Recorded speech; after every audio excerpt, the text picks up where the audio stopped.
SIR আতঙ্কে ফের মৃত্যুর ঘটনা। এবার ঘটনাস্থল দত্তপুকুরের চাটুরিয়া। মৃত্যু ৭০ বছরের জিয়ার আলীর। পরিবারের পক্ষ থেকে যে দাবি করা হচ্ছে, এসআইআর নিয়ে মানসিক অবসাদে ভুগছিলেন তিনি। জিয়ার আলী তিনি মানসিক অবসাদে ভুগছিলেন মূলত এই স্পেশাল ইন্টেন্সিভ রিভিশনকে কেন্দ্র করে।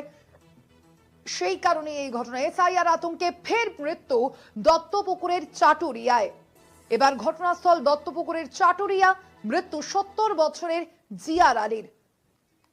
আরো বিস্তারিত জন্ম ফোন লাইনে রয়েছেন প্রতিনিধি ভক্তি দে। ভক্তি, পরিবারের তরফ থেকে, জিয়ার আলীর পরিবারের তরফ থেকে ঠিক কি দাবি করা হচ্ছে বিষয়ে? পরিবারের তরফ থেকে তার মূলত দাবি যে জিয়ার আলী 2002 সালে তার নাম ভোটার লিস্টে ছিল না। সেই কারণে গত কয়েকদিন ধরে তিনি কিন্তু বলা যায় এক দুশ্চিন্তা তার মধ্যে ছিল। ঠিকমতো খাওয়া দাওয়া করছিল না, সবসময় তিনি চুপচাপ বসে থাকতেন এবং বিভিন্ন জায়গায় তিনি তার কাগজ জোগাড় করার জন্য পঞ্চায়েত থেকে শুরু করে বিভিন্ন ব্লকে তিনি ঘুরছিলেন। এবং 2002 সালে তাদের নাম না থাকলেও তাদের বক্তব্য তারা দীর্ঘদিন ধরে এই অঞ্চলে বাসিন্দার এই খিলকাপুর চাটুরিয়া গ্রামে তারা থাকতেন। এবং সেক্ষেত্রে যেহেতু তার নাম নেই জিয়ার আলীর এবং তার পরিবারের বক্তব্য, তারপর থেকে তিনি অনেকটাই ভেঙে পড়েছিলেন এবং 13 তারিখে তার ব্রেন স্ট্রোক হয় এবং আক্রান্ত হয়ে প্রথমে বারাসাতে ভর্তি হয়, তারপরে কলকাতায় মেডিকেল কলেজে নিয়ে যাওয়া হয় এবং পরবর্তীকালে তার মৃত্যু হয়। এই মৃত্যুকে কেন্দ্র করে পরিবারের দাবি যে যেহেতু তার 2002 সালে তার ভোটার লিস্টে নাম ছিল না, সেই কারণে তার মৃত্যু ঘটেছে।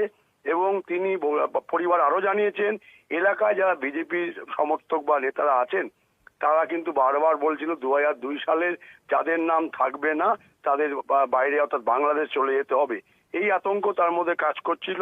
এই কথা কিন্তু খাদ্যমন্ত্রী রতিন ঘোষ সে কথাই বলেছেন। তিনি কিন্তু তারপর তার বাড়িতে এসেছিলেন এবং তিনি বাড়ির পরিবারের পাশে আছেন সে কথা জানিয়েছেন।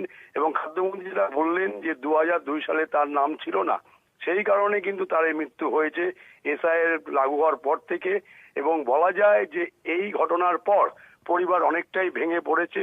যদিও খাদ্যমন্ত্রী বলেছেন যে তিনি পরিবারের পাশে আছেন, তাদের যা নথিপত্র আছে সবটাই নিয়ে তিনি ব্লক অফিস এবং তার সাথে যোগাযোগ করতে বলেছেন।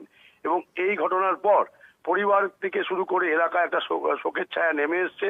আজকে কিন্তু তার মৃতদেহ এসছে তার বাড়িতে। এখনো পর্যন্ত বলা যায় যে পরিবারের প্রত্যেকে কিন্তু একটি কথা বলছে যে আতঙ্কগ্রস্ত হয়ে তিনি মারা গেছেন।